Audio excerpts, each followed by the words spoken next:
రోడ్లో ఉన్నాయి.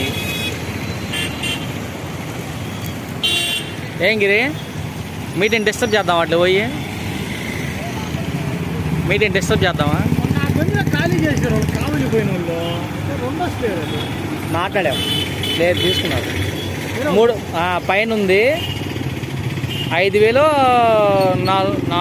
5,000 అంత చెప్పాడు. అది కూడా ఇల్లు బాగుంది కానీ వాళ్ళిద్దరే ఉండాలంట.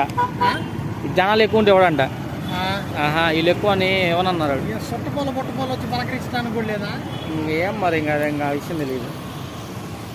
మనం అడిగితే ఈ జనాలు ఎక్కువ ఉంటే మరి అందుకే రోడ్డు మీద గుడి చేసుకుందాం అంటే వేసుకునేవరగా ఇంట్లో